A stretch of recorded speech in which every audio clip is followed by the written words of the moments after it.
Test of Bangladesh একটি অনন্য event যেখানে বাংলাদেশের ঐতিহ্যবাহী খাবার, সংস্কৃতি এবং সুরের মেলবন্ধন ঘটে। এই ইভেন্টে বাংলার খাবারের বৈচিত্র্য, সমৃদ্ধ ঐতিহ্য এবং মানুষের আন্তরিকতার ছোঁয়া পাওয়া যায়। তো আমি প্ল্যান করেছি যে আজকে টেস্ট অফ ইভেন্ট ফেস্টে যেয়ে ঘুরে আসি। এটা হচ্ছে বনানীতে অবস্থিত। ঢুকতেই দেখেন কত ভিড়, এত এত মানুষ। ইভেন্টের লাস্ট ডে আজকে 16ই ডিসেম্বর। তো আমিও চুজ করলাম যে আজকের দিনটাতেই যাব। তো সকালবেলা যেতে পারিনি, সন্ধ্যার দিকে বের হলাম। তাদের এন্ট্রি ফি ছিল 50 টাকা করে। তো আমরা 2টা টিকিট কেটে নিলাম।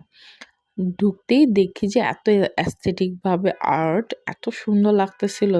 ভিডিওটাতে দেখলেন যে এত সুন্দর লাগতেছিল, সামনে আরও বেশি সুন্দর লাগতেছিল।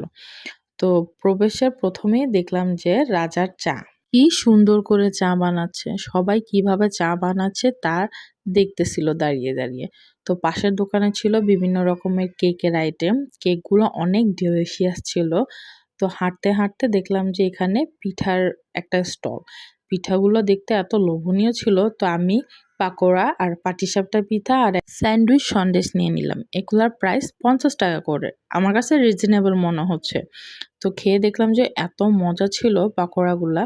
তারপরে কেকের দোকানের সামনে গিয়ে দেখলাম কলিজা সিঙ্গারা আর চিকেন সমোসা, দোনোটাই অনেক টেস্ট ছিল, সাথে তাদের চাটনিটা আরও টেস্টি। তো পরে দেখলাম যে ছোটন মামার পান, ফায়ার পানটা ট্রাই করি নাই, বাট দেখতে খুব সুন্দর লাগতেছিল। পাশের স্টলটা ছিল চুই ঝালের। তারা চুই ঝাল ইউজ করে হাঁসের মাংস, গরুর মাংস, খাসির মাংস রান্না করতেছিল।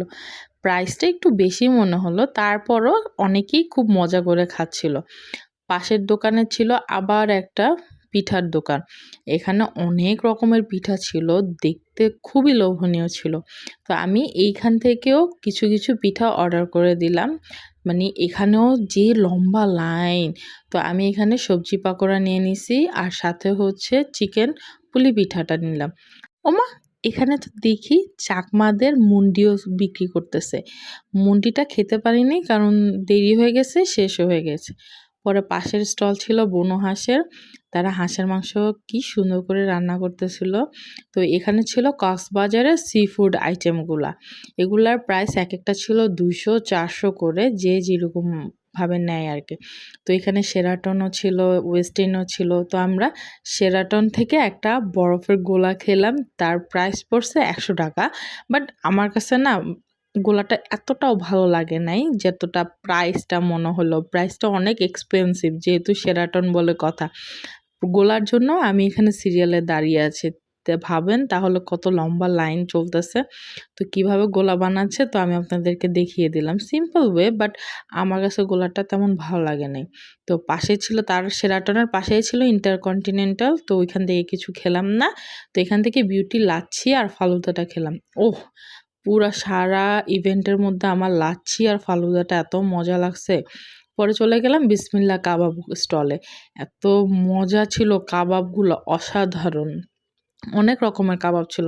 তো আমি এখানে কিছু পিকচার ক্লিক করতে চাচ্ছিলাম কিন্তু পারা গেল না, এত মানুষ। পরে আমরা এখানে দাঁড়িয়ে দাঁড়িয়ে কিছুক্ষণ গান শুনলাম।